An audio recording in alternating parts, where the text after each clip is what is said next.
आप देख रहे हैं इंडिया टाउन न्यूज, भारत की बात। नमस्कार, आप देख रहे हैं इंडिया टाउन न्यूज और मैं हूं आपके साथ मयंक तिवारी। बात करते हैं अक्टूबर में होने वाले महाराष्ट्र के विधानसभा चुनाव की। आपको बताते चले कि इस वर्ष अक्टूबर में होने वाले महाराष्ट्र विधानसभा चुनाव से पहले सत्ताधारी महायुति सरकार के घटक दलों के बीच सीट शेयरिंग को लेकर बवाल जारी है। महाराष्ट्र में लोकसभा चुनाव में पार्टी के खराब प्रदर्शन को देखते हुए इसकी कमान स्वयं पीएम नरेंद्र मोदी ने संभाल ली है। मोदी ने गुरुवार यानी 25 जुलाई को महाराष्ट्र में आगामी विधानसभा चुनावों के लिए माहौल तैयार करते हुए राज्य के पार्टी सांसदों से उनकी सरकार के खिलाफ विपक्ष के दुष्प्रचार का मजबूती से मुकाबला करने की योजनाएं बताई।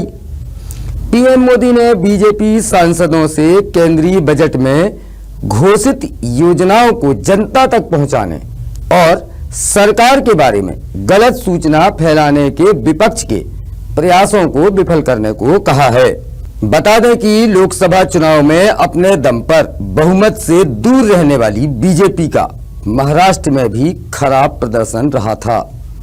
बीजेपी महाराष्ट्र में 28 सीटों में से महज 9 सीटें जीतने में ही कामयाब रही थी।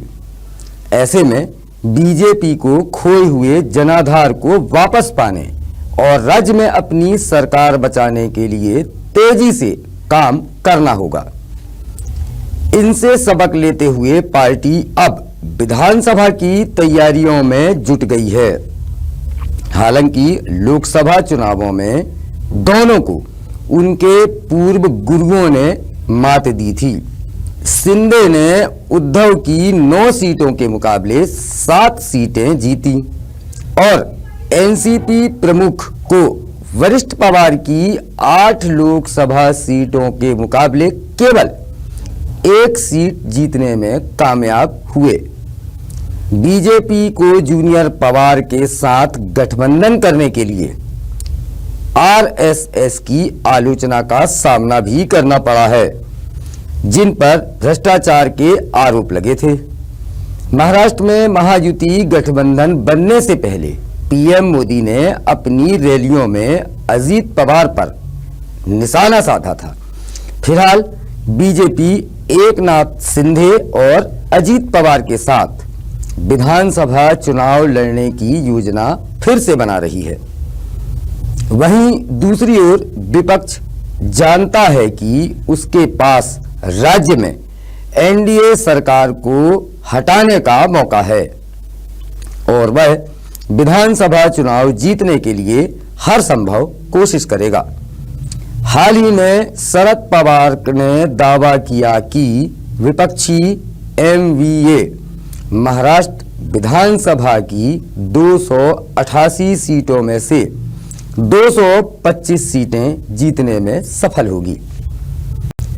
जिस तरह से इस बार लोकसभा के चुनाव हुए और भारतीय जनता पार्टी अपने लक्ष्य को प्राप्त नहीं कर पाई, शायद यही वजह है कि अब प्रधानमंत्री नरेंद्र मोदी ने महाराष्ट्र के विधानसभा चुनाव की जिम्मेदारी अपने हाथों में ले ली है।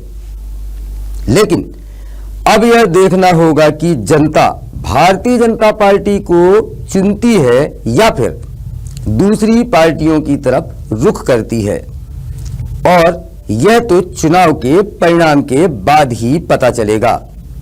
इंडिया टाउन न्यूज के नेशनल पॉलिटिक्स में फिलहाल इतना ही। अब मुझे दीजिए इजाजत। नमस्कार। आप देख रहे हैं इंडिया टाउन न्यूज, भारत की बात।